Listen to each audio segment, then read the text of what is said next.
की आवश्यकता है हमारा अधिकारी संपर्क करेगा, आपको वाहन से पुलिस ऑडिटोरियम ले जाएगा ताकि उधर माननीय मुख्यमंत्री महोदय, उप मुख्यमंत्री महोदय, अन्य पदाधिकारी से आपका प्रेस वार्ता व्यवस्था की गई थे। अभी मैं आगे के कार्यक्रम में जो आर्म्स ले डाउन का जो कार्रवाई है उसके लिए अग्रिम कार्रवाई के लिए मैं अपना साथियों को आगे के कार्रवाई के लिए आग्रह करूंगा।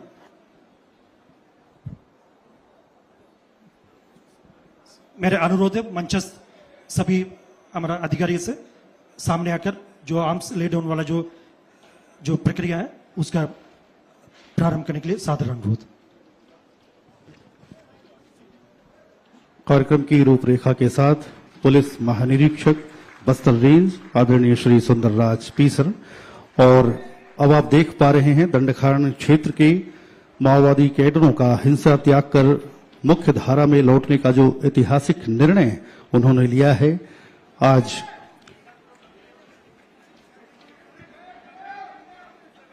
आदरणीय डीजीपी सर के सम्मुख मुख्य धारा में लौट रहे हैं और हथियार इन्होंने सौंप दिया है।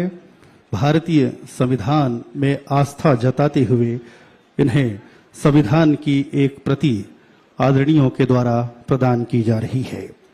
सरकार की व्यापक नक्सल उन्मूलन नीति के उल्लेखनीय परिणाम स्वरूप दंडकारण्य क्षेत्र के बहुत अधिक संख्या में, जिन्हें आप सामने देख पा रहे हैं, सेंट्रल कमेटी के सदस्य हैं, DKSZC के सदस्य हैं, डिविजनल कमेटी के सदस्य हैं और अन्य माओवादी नेता इसमें शामिल हैं, जिन्होंने हिंसा का मार्ग छोड़कर सामाजिक मुख्यधारा में आज वापसी की है। आज यानी कि 17 अक्टूबर 2025 को बड़ी संख्या में माओवादी कैडरों का पुनर्समावेशन हो रहा है। यह निर्णायक और ऐतिहासिक घटनाक्रम क्षेत्र में नक्सल विरोधी अभियानों के इतिहास में माओवादी कैडरों के सबसे बड़े सामूहिक पुनर्समावेशन के रूप में दर्ज होने जा रहा है। वामपंथी उग्रवाद प्रभावित क्षेत्रों में शांति, विकास और विश्वास परिवर्तन की नींव बने हैं। यह ऐतिहासिक पुनर्वास घर वापसी केंद्र और राज्य सरकार के मार्गदर्शन में पुलिस, सुरक्षा बलों, स्थानीय प्रशासन, सजग और जागरूक समाज के समन्वित और सतत प्रयासों का परिणाम है। इनके हाथों में हथियारों की जगह आप भारत का संविधान देख रहे हैं, हिंदुस्तान का संविधान देख रहे हैं। इन्हें इसकी प्रति सौंपी जा रही है और ये हथियार सौंप रहे हैं। शांति, संवाद और विकास पर केंद्रित निरंतर प्रयासों ने अनेक कैडरों को हिंसा त्याग कर कानून और समाज की मर्यादा में सम्मानजनक, शांतिपूर्ण और सौहार्दपूर्ण जीवन अपनाने के लिए प्रेरित किया है। अभूतपूर्व घर वापसी, हथियारबंद संघर्ष का अंत होने जा रहा है। माओवादी कैडरों ने बड़ी संख्या में आज हथियारों को समर्पित किया है और भारत का संविधान स्वीकार कर भारत के संविधान पर अपनी आस्था जताई है। हिंसा और हथियारबंद संघर्ष से अपने जुड़ाव का आज ये अंत करने जा रहे हैं। यह शांति की मुख्य धारा की ओर उनके नए सफर की ऐतिहासिक शुरुआत है। नक्सल विरोधी अभियानों के इतिहास में पहली बार इतनी बड़ी संख्या में माओवादी कैडरों ने सामूहिक रूप से अपने हथियार समर्पित किए हैं।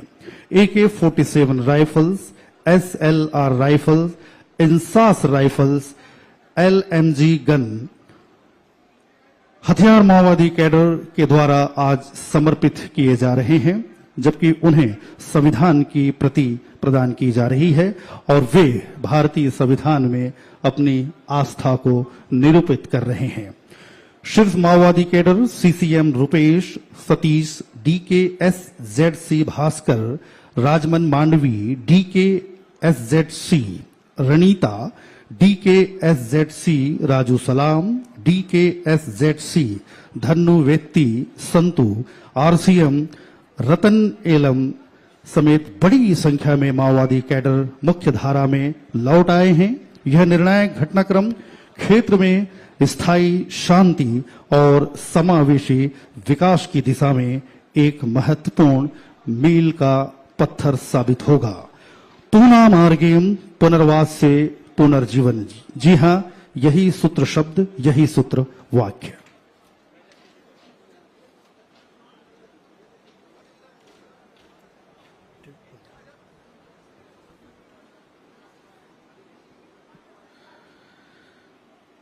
जन विरोधी माओवादी विचारधारा का खात्मा और शांति की स्थापना का आज ऐतिहासिक दिन 17 अक्टूबर 2025 जो कि इतिहास में दर्ज हो रहा है, और माननीय गृह मंत्री जी की मंशा के अनुरूप हम बहुत तेज कदमों से मार्च 2026 की तरफ बढ़ रहे हैं, जबकि शांति की स्थापना इस बस्तर की पावन धरा पर होने जा रही है। मुख्य धारा में आपके लौट आने का कदम उन नौजवानों के लिए प्रेरक होगा जो अब भी आपकी राह देख रहे हैं जंगल के अंधेरों में। आपके लौटते कदमों ने उन शेष भट्ट के साथियों के लिए भी एक रोशनी की किरण भेजी है, जिसके सहारे वो भी घर वापसी का रास्ता चुन सकें।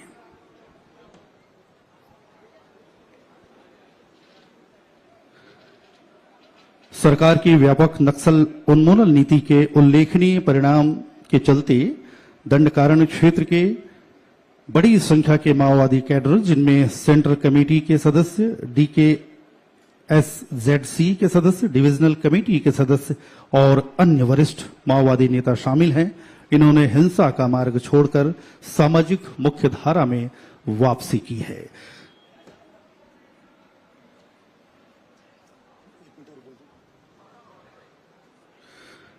हथियार छोड़कर भारत का संविधान इनके हाथों में आप देख पा रहे हैं, और ये एक नए युग की शुरुआत है, जबकि ये भारत में शांति स्थापित करना चाहते हैं, मुख्य धारा में लौटना चाहते हैं और भारत के संविधान के प्रति अपनी आस्था प्रकट करते हैं।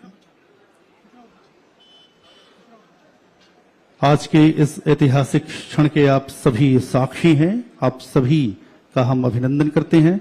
समाज के प्रमुख जिनका समन्वित प्रयास, पुलिस बल के साथ उनका सहयोग, उनका सामंजस्य, जबकि इतनी बड़ी तादाद में हम इन्हें इनके घर वापसी का रास्ता दिखा पाए हैं, पुनर्वास से पुनर्जीवन की ओर इनके कदमों को बढ़ा पाए हैं। बदलाव की एक सशक्त पहल आज होने जा रही है और बस्तर एक नया इतिहास आज गढ़ने जा रहा है।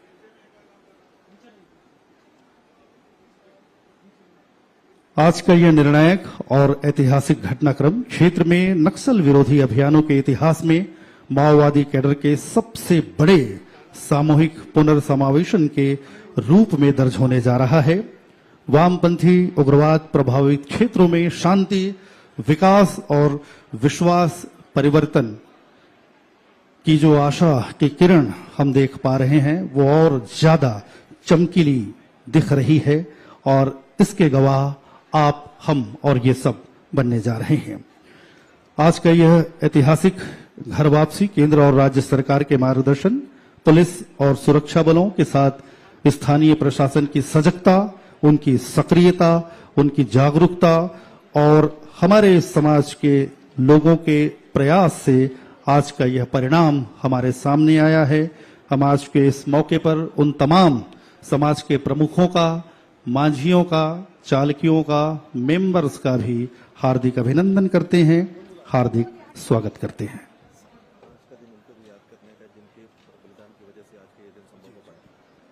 और आज के इस महत्वपूर्ण अवसर पर हम उन्हें भी याद करते हैं जिनका बलिदान व्यर्थ नहीं जाएगा, और आज ये बात साबित होने भी जा रही है। हम उन्हें भी याद करते हैं और उनके योगदानों को मनन करते हैं कि उनका जो एक नींव उन्होंने तैयार की थी, आज उसका परिणाम हमें दिखाई दे रहा है।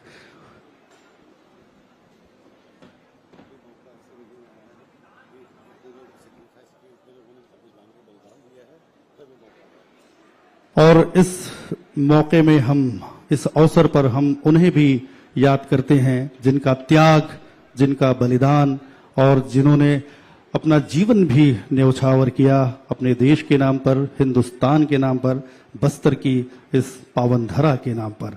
वो एक शुरुआत थी इस नई इबारत को गढ़ने की, इस नई कहानी को बुनने की, इस नए परिदृश्य को ढालने की, और आज ये फलीभूत होने जा रही है।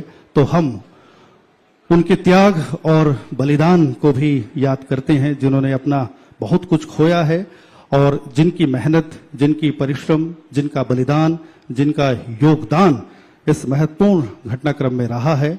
तो आज उन्हें भी हम याद करते हैं, अपनी ओर से उन्हें धन्यवाद देते हैं, उन्हें भी अपना आभार व्यक्त करते हैं। ये मौका है उन सभी के पुण्य स्मरण का, जिनके त्याग और बलिदान से जो आज की इबारत गढ़ी जा रही है वो फलीभूत हुई है, और इसका परिणाम आपकी आंखों के सामने है। मैं मीडिया से पधारे तमाम लोगों का इस